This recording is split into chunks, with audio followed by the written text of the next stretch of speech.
Buenos días amigos. Ayer leí un tuit posteado por el señor Roberto Rosario Márquez, quien fue el presidente de la Junta Central Electoral en el gobierno de Leonel Fernández. Y vamos a ver qué decía ese tuit. El tiempo, el mejor amigo de la verdad.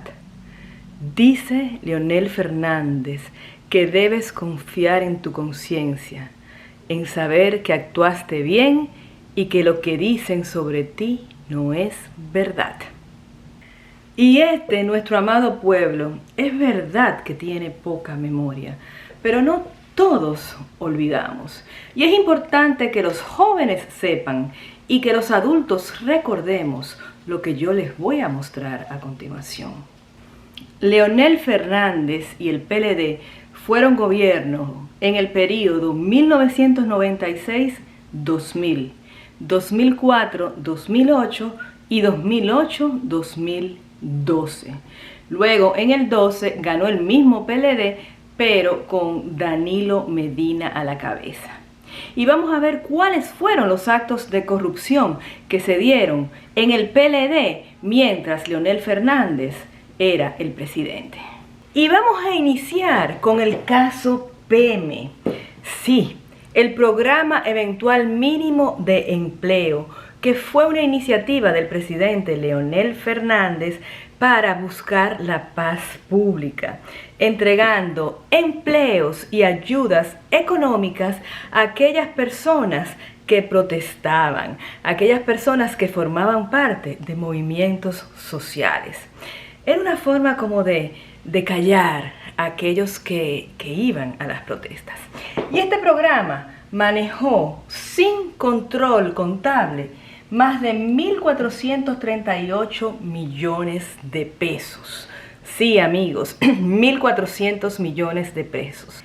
Por ese caso PEME fueron sometidos y llevados a la justicia dirigentes peledeístas como Simón Lizardo, Luis Inchausti y Diandino Peña, entre otros, quienes fueron acusados de estafar al Estado Dominicano por más de 1.000 millones de pesos. En el año 2002, en el gobierno de Hipólito Mejía, se les otorgó una fianza por 15 millones de pesos y salieron en libertad. Y cuando gana el segundo gobierno de Leonel Fernández, el señor Hernández Peguero, quien fue nombrado fiscal por el presidente, excluyó del expediente a la mayoría de esos dirigentes. Años después, pocos años, retiró la acusación bajo el argumento de que no existían pruebas suficientes para llevar a cabo la acusación. Y vamos a continuar con el contrato de la Barrick Gold firmado en el gobierno de Leonel Fernández. Lo único que voy a decir es que es uno de los contratos más leoninos, más perjudiciales para el pueblo dominicano, en el que de nuestras riquezas se le otorga el 97% de los beneficios a la Barrick y solamente el 3% al pueblo dominicano. Esto llora ante la presencia de Dios. Y ustedes ven, amigos, que yo me quejo mucho de este gobierno de Luis Abinader, de que está terminando de regalar el país a los empresarios privados, a esa élite corrupta que todo lo quiere. Sí, y es así. Pero ese proceso comenzó en el año 1999, cuando Leonel Fernández era presidente de la República. Y miren aquí lo que él privatizó. Él no llama privatizar, él dice que fue una capitalización. Miren, la energía eléctrica hasta ese momento había sido un monopolio del Estado. Pero con Fomper, Leonel Fernández entregó ese servicio tan estratégico a un grupo privado que hoy en día probablemente sea el que maneje, después de que se hagan algunas cosas, ese rubro de energía eléctrica, y eso no redundó en beneficio para el pueblo dominicano. De igual forma, se entregaron los ingenios azucareros, supuestamente en arrendamiento, pero unos arrendamientos de más de 30 años.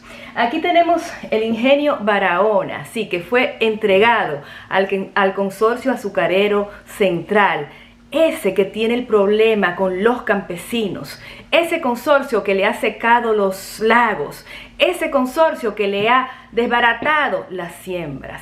Sí, eso fue en el gobierno de Leonel Fernández.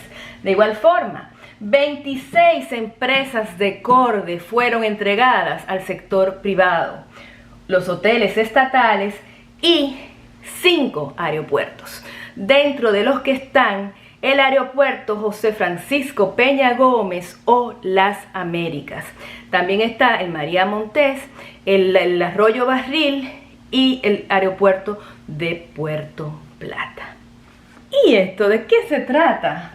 Parqueo de la UAS. Señores, fue un parqueo hecho por el señor Félix Bautista, cuyo costo por metro cuadrado fue de $935. Y si lo comparamos con el parqueo que hizo en esa misma época el Banco Central de la República Dominicana, pero bajo licitación, vemos que al banco le salió en $320 el metro cuadrado, para una diferencia de $600 por metro cuadrado, es decir, un 3 por 1. Eso generó mucho escándalo en esa época. Y otro escándalo era el de la Sunland, un contrato que no fue aprobado por el Congreso Nacional y que involucraba la suma de $130 millones. En ese contrato también estaba involucrado el señor Félix Bautista y unos arreglos que se le hicieron a Bellas Artes.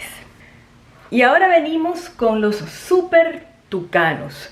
Sí, esa compra también fue un escándalo en la época, porque hubo sobrevaluación, pero también hubo soborno por parte de la empresa brasileña que había sido elegida para vender esos aviones. Esa empresa se prevaleció, utilizó a un hombre del maletín que era del PLD para sobornar a los miembros del Congreso para que aprobaran el contrato de $93 millones para la compra de 8 aviones. Ese soborno involucró la suma de $4 millones. Y aquí venimos con el famoso metro y de Andino Peña. Siempre se habló de que hubo sobrevaluación y la denuncia de corrupción fue hecha precisamente por el PRD, con Emanuel Esquea Guerrero, con el señor José Rafael Abinader, con Milagros Ortiz Bosch a la cabeza. Eso se quedó así. De hecho, yo recuerdo haber participado en muchas protestas frente a Silverson, el lugar que la gente decía que era donde estaban los materiales del metro. Es decir, en ese momento se decía que una parte iba para el metro y otra para Silverson. Recuerdo también que en una de las manifestaciones los policías nos empujaron a 2 o 3 personas, a una dirigente del partido Alianza País, que no voy a mencionar su nombre porque no tengo la autorización. A mí me empujaron y a 2 o 3 personas más que estábamos allí protestando. Bajo el gobierno de Leonel Fernández se hizo también otro de los contratos más leoninos en contra del Estado dominicano. El Estado vendió 495.000 metros cuadrados del terreno donde está la Marina de Guerra al Grupo Vicini y al señor Lisandro Macarrulla por la suma de $39 millones. Y eso no es lo más grave. Lo más grave es que esos $39 millones tenían que ser entregados, pagados en naturaleza, con la construcción de edificios, de una serie de cosas que todavía no se ha cumplido. Sin embargo, ese contrato está vigente porque ellos son los propietarios de esos 495.000 metros. Y por último, vamos a hablar de Funglode. Esto no quiere decir que estos sean los únicos casos, es que no tenemos tiempo para hablar de más. Funglode, en ese momento se dijo que ¿de dónde se había sacado el dinero para hacer Funglode? Algunos decían que eran aportes de empresarios, pero como quiera, el aporte de un empresario a un presidente de la República activo es un acto de corrupción, porque ese empresario va a buscar algo, va a buscar algún beneficio. Y también recuerdo todas las manifestaciones que tuvimos frente a Funglode, protestando por esto, porque ¿de dónde salían los recursos para hacer ese edificio, para mover la cantidad de dinero que estaba moviendo Funglode en ese momento? Y ahora pasamos al mismo señor Roberto Rosario Márquez. Y esto fue muy reciente. En el año 2016, la Junta Central Electoral que él presidía compró unos escáneres que ni siquiera fueron utilizados. Un grupo de ciudadanos, después de las elecciones que fueron en mayo, el mayo 17 o mayo 15, no lo recuerdo muy bien, fuimos a la Plaza de la Bandera frente a la Junta Central Electoral, miren aquí la foto donde yo me encuentro, para solicitar, exigir la renuncia de Roberto Rosario porque había habido un fraude en contra del PRM. Sí, esa fue la percepción de esos ciudadanos que fueron a protestar. Y he querido hacer este video para ilustrar un poco de cuál es nuestro panorama electoral. Una cosa es que ahora la fuerza del pueblo tenga un discurso diciendo que esta es una oportunidad para ellos reivindicar, corregir todos los errores del pasado. Y bueno, todo el mundo tiene derecho de ser reivindicado. Pero otra es decir que nosotros somos los buenos y que nosotros no hicimos nada en contra de la patria, porque sí lo hicieron. Sí, amigos, el PLD ha hecho mucho daño a este país, así como también lo ha hecho el PRD y lo está haciendo el PRM. Vamos a abrir los ojos, vamos a buscar opciones. Esos tres partidos no son la única opción. Saquémonos ese disco de la cabeza. Nada, amigos, que tengan un hermoso día y seguimos.